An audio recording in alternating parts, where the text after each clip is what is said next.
Hello everyone, my self Laxmichand from mathematics solution. आज मैं आपके साथ डिस्कस करूंगा linear equation in two variables.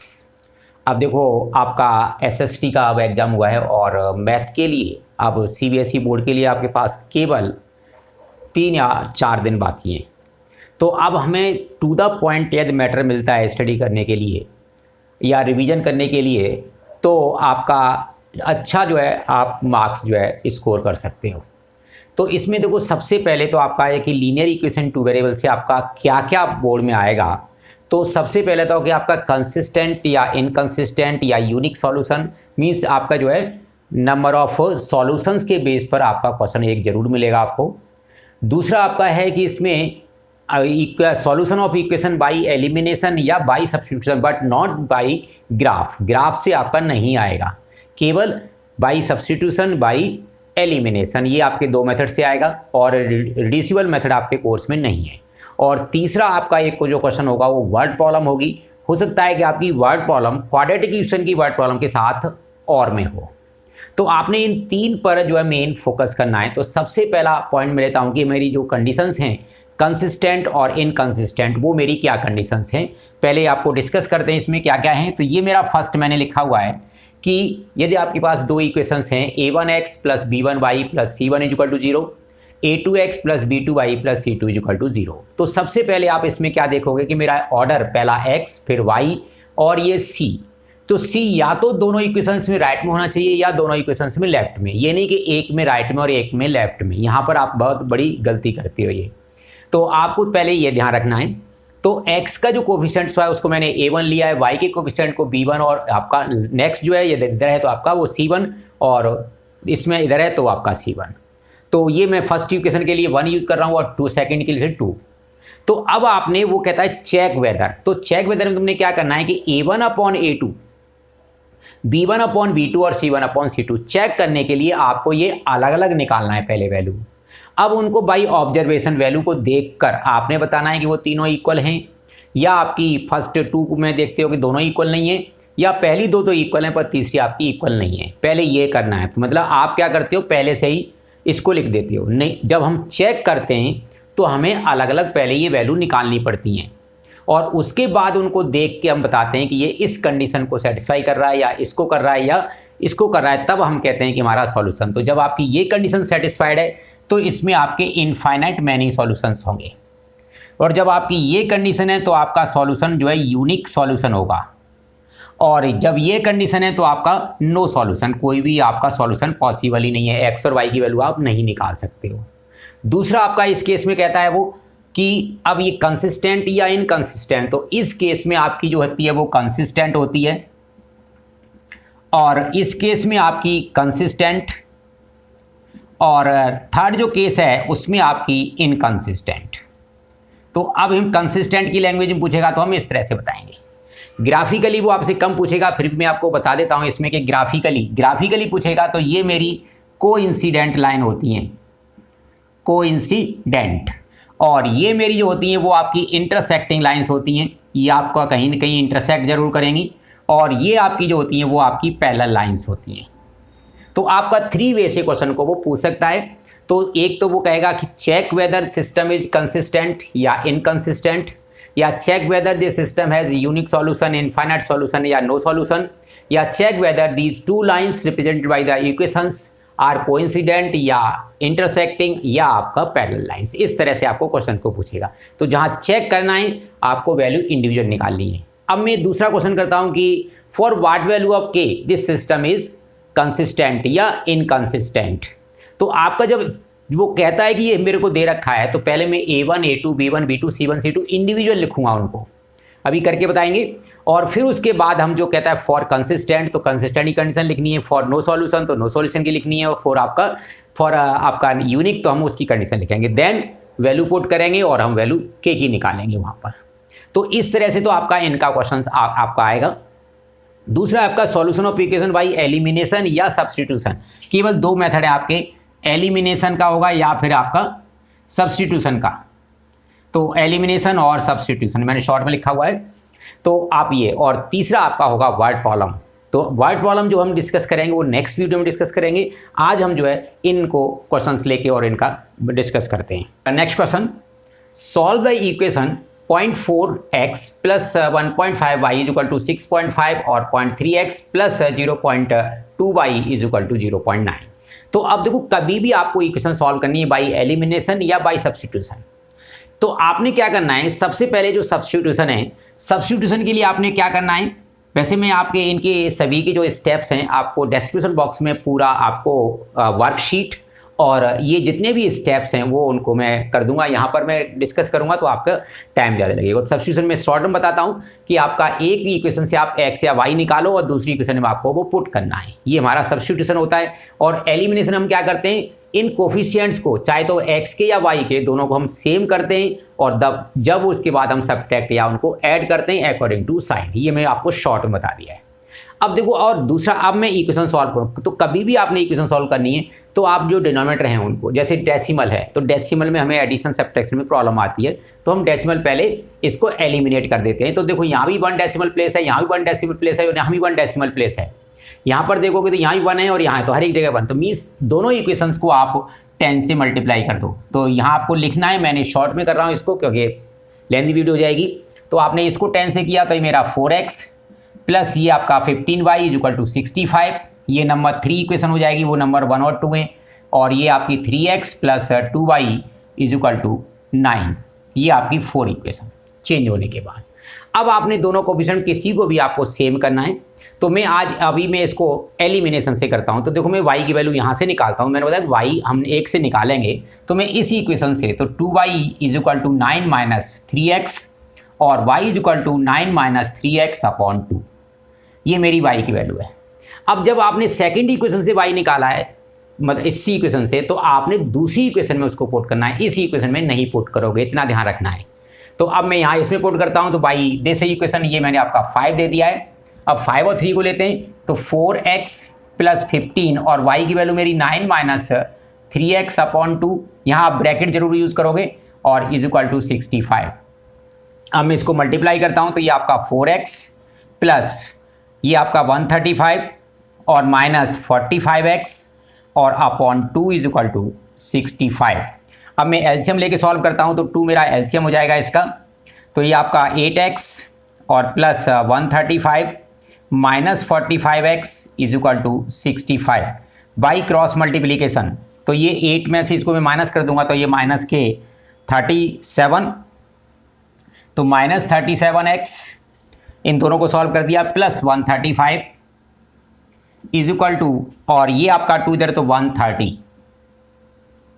अब आपका ये उधर पहला जाएगा तो minus 37x is equal to 130 minus 135, तो ये आपका -5 माइनस से आपका minus cancel, then x is equal to 5 upon 37। इस x की वैल्यू को आप किसी भी इक्वेशन या यहाँ पुट कर दीजिए, आपको y की वैल्यू मिल जाएगी। ये हमारा होता है सब्स्टिट्यूशन मेथड।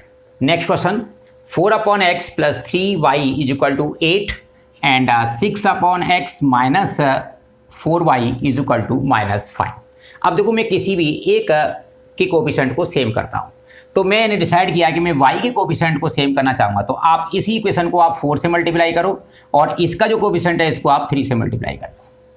तो जब हम इसको 4 से मल्टीप्लाई करेंगे तो ये आपका 16 upon X plus 12y is equal to 4 8 the 32, ये आपका नंबर 3। आपने दोनों साइड इधर भी मल्टीप्लाई करना है, टर्म को इधर भी करना है। अब आपने इसको 3 से किया है तो 18 upon X minus 12y is equal to -15, ये आपका नंबर 4। अब आपने जो सेम किया है, यहाँ क्या देखना है आपने कि जो आपने सेम किए हैं, जैसे मैंने ये टर्म को सेम किया है, तो अब इन दोनों के साइन अपोजिट हैं तो आपको ऐड करना है, और इन दोनों के साइन आपके सेम है तो आपको सब्ट्रैक्ट करना है। इतना ध्यान रखना है। मींस एलिमिनेशन के लिए क्या स्टेप्स हो गए, पहले मैं कोफिशिएंट्स को इक्वलाइज करूंगा और उसके बाद यदि उनके साइन सेम है तो सब्ट्रैक्ट करूंगा, डिफरेंट हैं तो उनको ऐड करूंगा। तो मेरे साइन यहाँ डिफरेंट हैं तो इन दोनों इक्वेशंस को आप ऐड कर दो। अब देखो, ऐड करेंगे तो ये आपका कैंसिल आउट हो जाएगा। अब यहाँ पर दोनों के डिनोमिनेटर सेम है तो न्यूमरेटर मेरे ऐड हो जाएंगे, तो ये आपका कितना हो जाएगा 34 अपॉन एक्स और इज इक्वल टू, अब देखो ये मैं ऐड करूँगा तो ये आपका माइनस करना है, तो 12 माइनस ये आपका 7 हो जाएगा और ये 1, तो ये आपका 17। अब आप क्रॉस मल्टीप्लाई करते हो इसको तो आपका 17x इज इक्वल टू 34 और x इज इक्वल टू 2। अब x की वैल्यू आप किसी भी इक्वेशन में पुट कर दोगे। मैंने सपोज करो इसमें पुट किया तो ये 4/2 plus 3y is equal to 8, ये आपका 2 हो जाएगा। 2 को राइट में ले जाएंगे तो 3y इज इक्वल टू 6 और y इज इक्वल टू 2। तो ये इसका आंसर है। Next question, 37x plus 43y is equal to 123 and 43x plus 37y is equal to 117। अब देखो इसमें आप एक पैटर्न देख रहे हो, ये बहुत इंपॉर्टेंट क्वेश्चन है। आप देखते हो कि ये नंबर जो आपका इधर है और ये नंबर इधर है, कभी भी इस तरह से आपका नंबर वहाँ पर आपका इंटरचेंज हो रहा है कि x का कोफिशिएंट y के साथ और y का कोफिशिएंट x के साथ विद साइन, तो आपको क्या करना है, इसको एक बार इन दोनों को ऐड कर दो। मैंने ऐड किया तो 3 और 7 10, 4 और 3 7 और 80x प्लस ये आपका 80y इज इक्वल टू 7 और 3 10, 3 और 4 और ये आपका 2।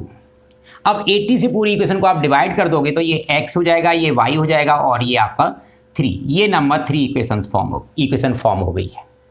अब एक बार इन दोनों को माइनस कर दो, तो मैं इसमें से इसको माइनस करूंगा तो आपका क्या आएगा, माइनस का 6x और इसमें से इसको माइनस करोगे तो ये आपका 6y इज इक्वल टू, अब इसमें से इसको माइनस करेंगे तो 6। अब मैंने 6 से इसको डिवाइड किया तो minus x plus y is equal to 1, ये आपकी नंबर 4। अब देखो इन दोनों इक्वेशंस में आपका इनका कोफिशिएंट भी सेम हो गया, इसका भी सेम है। अब इन दोनों इक्वेशंस में आपका इन दोनों का कोफिशिएंट सेम है, इसका भी सेम है। यदि आप इसको एलिमिनेट करोगे तो सब्ट्रैक्ट करोगे, इसको एलिमिनेट करोगे तो ऐड करोगे। तो मैं इसको देखो यहाँ लिखता हूँ x plus Y is equal to 3। अब मैं x को एलिमिनेट करना चाह रहा हूँ तो दोनों को ऐड कर दो। देखो दोनों की साइन अपोजिट है, मैंने ऐड किया तो ये 2y और is equal to 4 then y is equal to 2। अब y इज इक्वल टू 2 मैं यहाँ पुट करता हूँ, then x plus 2 is equal to 3 then x is equal to 1। तो आपका जो सॉल्यूशन क्या होगा, x is equal to 1 and y is equal to 2। ये आपका बहुत ही इंपॉर्टेंट क्वेश्चन है। इस पैटर्न पर कोई भी क्वेश्चन हो तो आपको इस मेथड से करना है, आप इसको मल्टीप्लाई नहीं करोगे क्योंकि वो आपका बहुत लेंथी हो जाएगा। यदि कैलकुलेशन मिस्टेक होगी तो आपका टाइम लगेगा और आंसर भी गलत होने के चांसेस होंगे। इसमें आपके नंबर छोटे होंगे और आपके चांसेस गलत होने के कम होंगे। नेक्स्ट क्वेश्चन वो कह रहा है, for what value of k system of equation 2x minus 3y is equal to 7 and k plus 1 x plus 1 minus 2k y is equal to 5k minus 4 has infinite many solution. तो देखो मैंने check नहीं बोला है, मैंने बोला for what value of k। तो आपको सबसे पहले फर्स्ट में देखो मेरा राइट में कांस्टेंट है, इधर भी मेरा राइट में है, तो मेरी इक्वेशन ठीक है, बैलेंस है। पहला x है, दूसरा y है, यहाँ भी x और y है, तो ये पहले आपको चेक करना है। अब इसके बाद मेरा a1 जो होगा वो 2, a2 जो b1 जो होगा वो आपका -3 और c1 जो होगा वो आपका 7। सिमिलरली आपका जो a2 होगा वो k प्लस 1 और आपका b2 जो होगा वो 1 माइनस 2k और c2 जो होगा वो आपका 5k माइनस 4। अब हाँ आपने लिखना है यहाँ पर फॉर इनफाइनाइट मैनी सॉल्यूशंस। ये आपको यहाँ कंडीशन लिखनी है कि फॉर इनफाइनाइट मैनी सॉल्यूशंस। अब कंडीशन लिखो पहले, तो मेरी a1 upon a2 is equal to b1 upon b2 और is equal to c1 upon c2। अब देखो यहाँ पर a1 मेरा 2 और ये मेरा k plus 1 is equal to b1 minus 3 और ये 1 माइनस 2k और is equal to c1 7 upon 5k minus 4। अब एक बार आप इस पेयर को लोगे, इसको मैं सॉल्व करता हूँ क्रॉस मल्टीप्लाई, तो means 2 minus 4k is equal to minus 3k और माइनस 3। अब k को मैं इधर लेके आता हूँ देन माइनस k हो जाएगा ये, और 2 को इधर ले जाते हैं that will minus 5 then k is equal to 5। और मैं अब इस पेयर को लेता हूँ तो आपका क्या हो जाएगा क्रॉस मल्टीप्लिकेशन से, माइनस 15k और minus minus plus 12 is equal to 7 minus 14k। अब मैं 14k को इधर लेके आता हूँ तो ये माइनस का k हो जाएगा और इसको इधर ले जाओ तो minus 5 then k is equal to 5। तो दोनों से मेरा क्या मिल रहा है, k is equal to 5। It means k should be equal to 5। Next question, kx plus 3y is equal to k minus 3 and 12x plus ky is equal to k।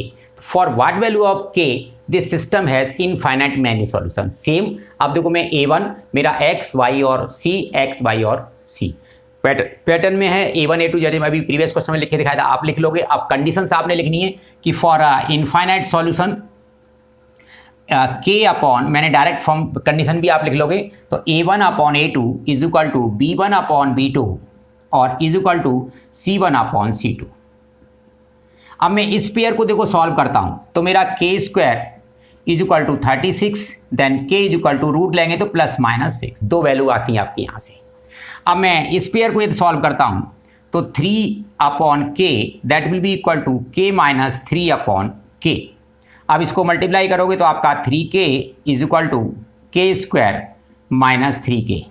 अब मैं सबको इधर ले जाता हूं तो k square minus 6k is equal to 0, इसमें से आपका k common, k minus 6 is equal to 0 और k is equal to either 0 और k इज इक्वल टू 6।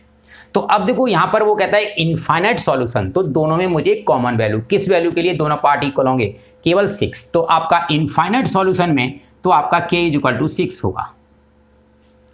यदि मैं कहता कि नो सॉल्यूशन, कि this system has no solution, तो आपका देखो 6 जो है वो दोनों तरफ आ रहा है, पर -6 मुझे लेफ्ट पार्ट को सेटिस्फाई कराना है, राइट को नहीं कराना है। तो इट मीन्स मुझे यहाँ क्या लेना चाहिए, तो फॉर अ नो सॉल्यूशन आप इसका आंसर क्या दोगे, k इज इक्वल टू -6। तो इस तरह से हम देखना है कि नो सॉल्यूशन। अब देखो मेरा आपको जी कंसिस्टेंट है तो आपने, या इनफाइनाइट सॉल्यूशन मैंने बोल दिया, यदि मैं इसको बोलता कंसिस्टेंट तब भी हम इस कंडीशन को लगाते हैं। आप A1 upon A2 is not equal to B1 upon B2, वहाँ भी कंसिस्टेंट होती है, उसे हम यूज़ नहीं करते क्योंकि उससे हमारी वैल्यू एक डेफिनेट नहीं आती है। यहाँ पर मेरी एक डेफिनेट वैल्यू आ रही है k इज इक्वल टू 6, वहाँ क्या आता k is not equal to 6, मतलब 6 नहीं होनी चाहिए, बाकी कुछ भी हो। तो कितने रियल नंबर्स हैं सभी डालेंगे, इसलिए हम जो है जिससे हमारा डेफिनेट आंसर आता है तब हम उसको वैल्यू देते हैं। यदि मैं यही कहता कि यूनिक, तब मुझे फिर यही लेना पड़ता, this is not equal to this, तो means k is not equal to plus minus 6, तब मुझे यही देना पड़ता आंसर। तो ये ध्यान रखना है। तो ये जो कंसिस्टेंट होती है इनफाइनाइट की, ये मेरी क्या है, डिपेंड है, ठीक है, ये डिपेंडेंट है। और आपकी जो यूनिक सॉल्यूशन की होती है वो आपकी इंडिपेंडेंट होती है। तो वो कहता है कि this system of equation is consistent but independent. तो इंडिपेंडेंट है तो आपने फिर A1 upon A2 is not equal to B1 upon B2 लगानी है। और वो कहता है कि डिपेंडेंट, तो आपने A1 upon A2 is equal to B1 upon B2 is equal to C1 upon C2। तो इस टाइप का क्वेश्चन आपको वहाँ पर जरूर मिलेगा, नो सॉल्यूशन या कंसिस्टेंट या इनकंसिस्टेंट, और एलिमिनेशन मेथड पर आपको सॉल्व करना by substitution method. Thank you students, thank you for watching.